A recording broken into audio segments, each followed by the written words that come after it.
the 2001 remake Ocean's 11, a rather eclectic team is assembled to execute the ultimate heist, a Las Vegas vault with $150 million inside. One team member is recruited because they're a pickpocket. One is an electronics and surveillance expert. Two are skilled mechanics. Two are con artists. One is an explosives expert, and another is a Chinese acrobat. Others played leadership and planning roles, all to pull off what can't be done. Say we get into the cage and through the security doors there, and down the elevator we can't move, and past the guards with the guns, and into the vault we can't open. Without being seen by the cameras. Yeah, sorry, I forgot to mention that. Yeah, well, say we do all that. We're just supposed to walk out of there with $150 million in cash on us without getting stopped?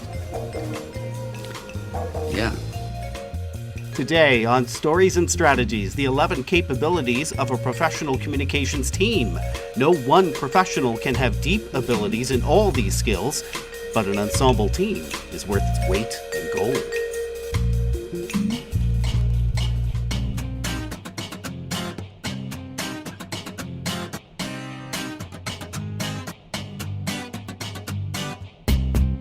My name is Doug Downs. My guest today is Professor Amy Thurlow from Mount St. Vincent University in Halifax, Nova Scotia. Hello, Amy.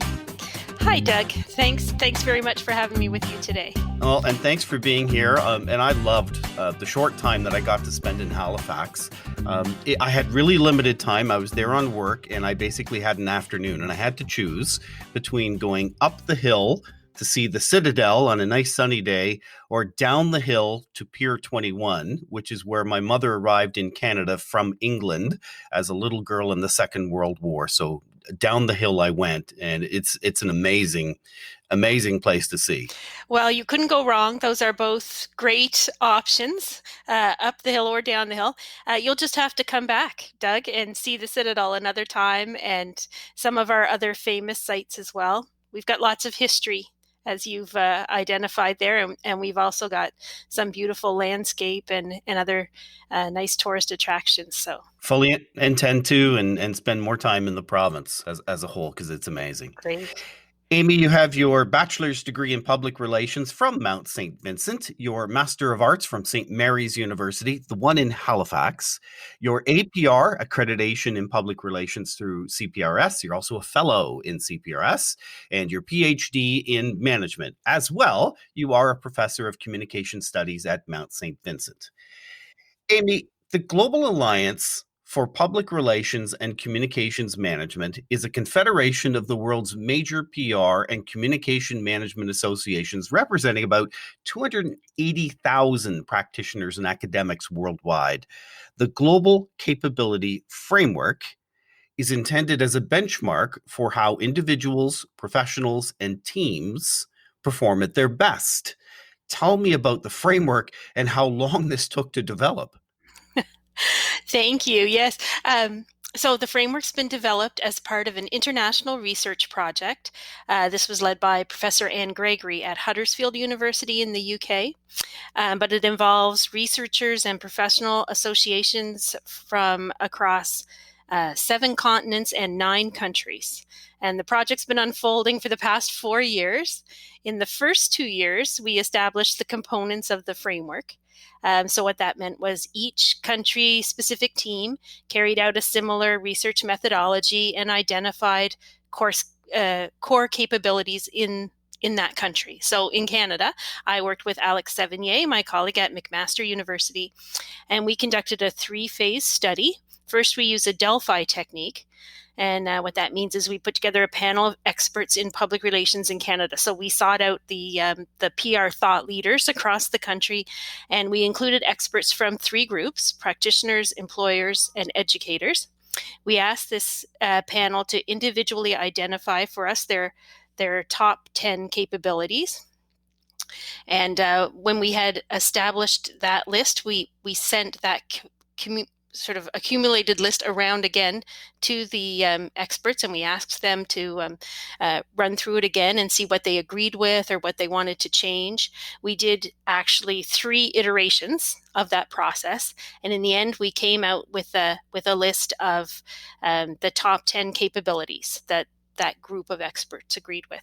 Then the next phase of that piece of research, we set up interviews and focus groups with other practitioners, employers, and educators, and we tested what we had found with our expert group amongst the broader group, and we made some adjustments there with their findings. And then finally, the third phase, we did a countrywide national survey of practitioners, employers, and educators in public relations, and we tested our framework with that group. So we came out with a result that we're quite confident with, and we ended up with a list of 10 Canadian core capabilities. So each country did that. Then we all got together and created a global framework. So we looked for similarities or core capabilities that came out no matter the geography, the culture, the different jurisdictions, and that made our global capability framework that we're talking about today. We ended up with 11 capabilities in that framework. And now in the last, I'd say, year and a half, we've been developing an assessment tool. So we can apply that framework, or individuals or teams can apply that framework and use that for professional development. 11 capabilities, and you mentioned the 3 groupings, which, thank you, that makes it a little easier for me just getting into it. Let's zoom in on each of the 3 groupings, starting with communication capabilities. What are the subsets or sub-bullets of that grouping, and what do they mean? Sure. So first, I'll just make a quick mention of the term capabilities itself. So there has been previous research on competencies or key performance indicators or sort of other aspects of public relations performance. In this study, we chose to look at capabilities which are understood to be sort of a higher level, broader interpretation of public relations performance. And the difference is sort of not just knowing how to do the job, but making judgments on what is the right job to do. So it's that sort of broader context to it. So we were looking for fairly broad categories to organize our list of capabilities. And as you mentioned, in the communication capabilities category, we had 4 capabilities. And so, for example, the first one is to align communication strategies with organizational purpose and values. And that's a pretty broad statement. So we broke that down a little bit to just give people, an idea of, okay, what sort of comments did we get from our experts and our other groups that helped define what that statement means. So, for example, you set clear communication objectives that are aligned to organizational objectives, and then you see those through. You act as an architect of communication plans. You enact purpose, values, and policies. Or, for example, you understand how communication can or cannot help an organization realize its objectives. So it gives, I use the word context there, but just a little more clarity to what we're talking about. Great. The second grouping was organizational capabilities. Right. So along the same idea, we also had some sweeping, descriptions of capability there, and we just wanted to break it down a little bit. For example, the first capability in that category is to build and enhance organizational reputation. So, I mean, that's a broad statement, but we broke that down into you identify, analyze, and strategically advise on key issues and risks for the organization. You help the organization define and enact its purpose and values. You help shape organizational culture and its processes. You understand and manage key intangible assets such as brand, culture, or sustainability.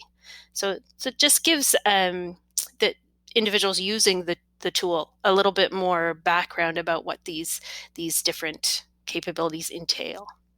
And then that third grouping, professional capabilities. Right. So one of the interesting, so ethics, public relations ethics came up in this category as a professional capability, and it was hard to really nail down how we wanted to describe ethics, or how we want to reflect what our experts and our other respondents were talking to us about in terms of ethics. So the statement of capability is to work within an ethical framework on behalf of the organization in line with professional and society's expectations. Right? So we broke that down. We consider business objectives in the light of society's expectations. We clarify the consequences of a proposed action on others, ensuring potential outcomes are understood by decision makers. Another sub-capability there is you understand and apply ethical frameworks, and you recognize and observe the societal obligations of professionals. One of the applications, in fact, the main application of this set of capabilities is that they apply to me as an individual practitioner within the industry, as well as those who are building teams. These are the capabilities you want within your teams.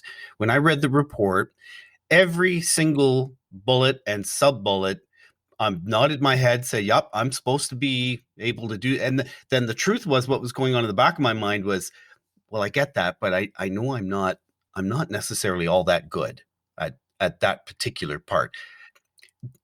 And then the report says that's normal. In fact, there is no such thing as a person who is really, really good at all 11 of these, not to a modern day capability. That's a unicorn. Right. Yes. Yeah. So the intention is not to encourage individuals to enhance their capabilities in all the areas, but to really give benchmarks so that individuals, and then very useful in the case of teams or team building, for example, can plot for themselves what areas they need to have increased expertise in, or what areas are strengths that they have that they might be able to bring to an organization. So it's not prescriptive in that sense. It's more of an assessment for individual capability building. And that we each have different skills, and that the assembly of a great team is going to contain, to a large portion, this is the recipe to help achieve that. Exactly. And of course, the team building piece of this is, I think, going to be so useful to organizations, because a team leader can sort of aggregate the individual assessments of their team members, and you get this sort of layered mapping of where strengths or maybe gaps in the team expertise lie. And then as a collective, you can say, okay, we need to increase in this area and put some resources into that, or, think about hiring strategies around that. Sometimes you find yourself in a clutch situation where you need deep ability at a niche skill. And Hollywood loves that narrative of different skills and even getting the team back together. You remember Space Jam back in 1990s, right? Yes. Here's the situation. The Toon Squad playing a critical basketball game against the Monstars. We all remember it. 10 seconds left in the game. Toon Squad down by 1, took a timeout. They need someone with special skills to put together and execute a game-saving play. Enter Bill Murray. Hey! Perhaps I could be of some assistance. That's our fifth guy. Let's go. Now you get to live up your dream. Let's go. All right. All right. You need to score 2 Here's points. how I see it. Duck. Yeah. You kick it into the girl bunny. Yeah. Down in the post. You dish it back out to the guy bunny. Got You it. swing it around the mic over here. You go to the hole Bill. and dominate. We on defense. Oh, yeah. Whoa. I don't play defense. Typical. All right, you're going to have to listen to Mike on this, guys. Okay. Listen up. It's a great example. He had niche skills, just not the right kind, right? That's right. What happens with this assessment tool in the future for individuals and teams? Is this a living plan, or does it get reassessed, or how does it work? Well, exciting news for any of your listeners who are members of the Canadian Public Relations Society right now, because CPRS has just launched the Global Capability Framework assessment tool for all of its members, free of charge, available through the website. And so now all CPRS members can use the assessment tool and benefit from those insights from the framework, but also apply it either individually or as a team, whatever however that works best in their situation. We're following close behind our neighbors at PRSA, Public Relations Society of America, which had just launched in December the framework for their members. And there are a number of countries around the world who have introduced the framework in different ways for members through their professional associations as well. So I think what we'll see is information gathering and finding out how those different jurisdictions have used the framework, and will it evolve over time? Will we find that teamwork or team building is the dominant area that we want to look at? We'll keep our eye on that sort of thing. But essentially what it means is we'll start to tackle this sort of nagging problem in public relations of a definition, defining the profession and really being able to define what it means to practice, excellent public relations, or to be a very comprehensive public relations team or public relations counselor. And we'll be able to identify more fully, I think, from a global perspective, what that means in a very concerted way. So if someone asks me what I do for a living, I might actually be able to tell them and have it make sense? Well, I teach the first year Public Relations Foundations course at Mount St. Vincent most years, and this year again too. I teach it in the fall, and the first 2 weeks we spend defining public relations, and the question is essentially when your friends and family ask you what are you taking at school? What are you doing? There's this sort of moment of not being able to get your head around that. So I'm hoping that this will contribute to that global work in really defining the purpose. Oh, that's awesome. We've provided a link in the show notes to start getting to the report online, but how does one navigate through there? Because there are the 11 global capabilities, and then for each country, there were the capabilities that were specific to each country. What's the best way to navigate through the tool there? So for CPRS, the CPRS launch of this, it's through the CPRS website, cprs.ca. And when you click through that link, you'll find it on the website there. And the assessment tool piece of the framework is very easy to use. So it's an online tool, and it's basically a questionnaire where you self-assess how you rank yourself against the capabilities, and then how you perceive your need in future. So you rank yourself where you are now and then where you want to be, and you set the time frame, 3 months, a year, however far out you want to be. And then the tool itself will provide the visual assessment that allows you to build that map. So it's maybe sounds complicated how I said that just right there, but when you're actually in it, it's very step by step, and the tool leads you through it. So once you get there, I think it will be fairly easy to navigate. Amy, thank you. Loved getting together with you. Oh, my pleasure. Thank you very much. If you'd like to send a message to my guest, Professor Amy Thurlow, you can email her at amy.thurlow@msvu.ca. It's in the show notes, of course. If you liked what you heard today, we're hoping you choose to subscribe to Stories and Strategies and receive updated episodes automatically. You can also follow us on Twitter. It's @comms_podcast. We're hoping you choose to follow and rate this podcast on any directory. And would you do us a favor? Recommend this podcast to one friend.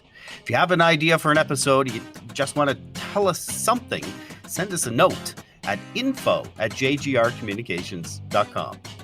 Thanks for listening.